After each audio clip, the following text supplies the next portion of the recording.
$2.5 trillion जंग को जारी जारी रखने के लिए अमेरिका ने तकाजा किया था।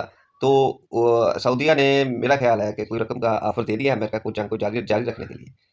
तो आज इसके अलावा एक जो मेन खबर है वो ये है कि ईरान ने आज सुबह ही, अभी तकरीबन 9 साढ़े 9 हुए होंगे, 6 बजे के करीब ईरान ने इसराइल पे मिसाइल हमले दोबारा किए हैं, जिसमें 71 के करीब मिसाइल मारे गए हैं इसराइल में।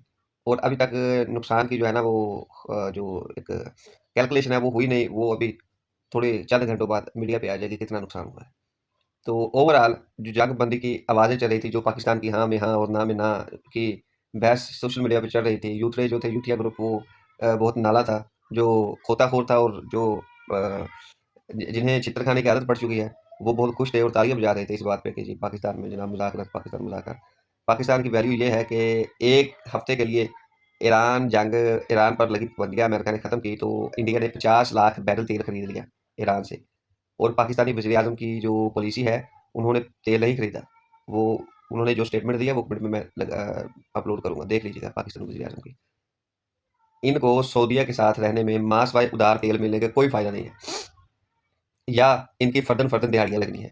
जैसा कि ट्रंप के बेटे ने ये जो अ, थोड़े टाइम के लिए ये जो 5 दिन का टाइम दिया है ईरान को, पहले उसने कहा था हमें हैवी स्ट्राइक करनी है हमने।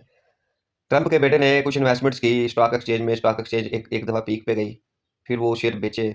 मुझे इतना नॉलेज नहीं है, लेकिन मैंने खबर जो देखी है इसके बेटे के खिलाफ, ट्रंप के, उसने सर $8 ट्रिलियन का मुनाफा चंद घंटों में कमाया, सदर ट्रंप के बेटे ने।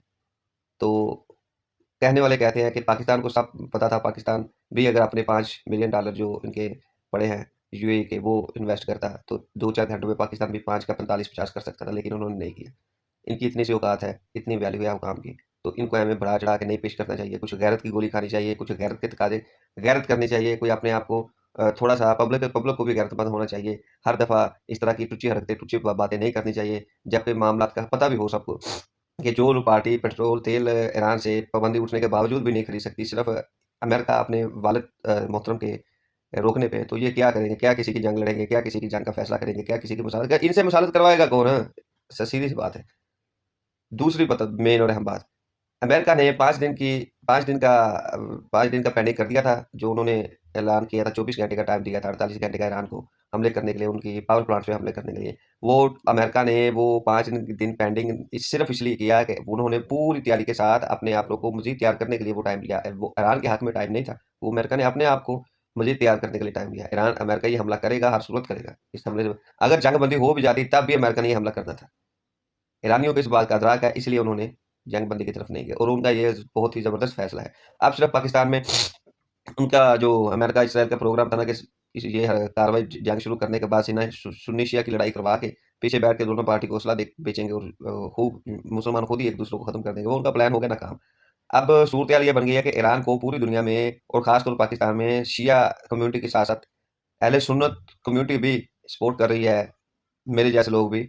सिर्फ जो नहीं कर रहे, चंद एक दरबारी मुल्ला 25,000 जिनका वजीफा लगा है वो, और चंद एक खोताखोर भी वो, जिनके खोतों ने साबका दौर में इस हद तक बयान दिए थे कि ये जो दहशतगर्दी है इसके पीछे बढ़ती है, और वो आजकल कोई वज़ीर आला लगा हुआ है, कोई गवर्नर लगा दिया गया, और कोई वज़ीर आज़म बना दिया गया। मास वाए उस जमात के और मास वाए चंद मुल्लाओं के, दरबारी मुल्लाओं के, कोई भी नहीं पाकिस्तान में जो ईरान के खिलाफ हो।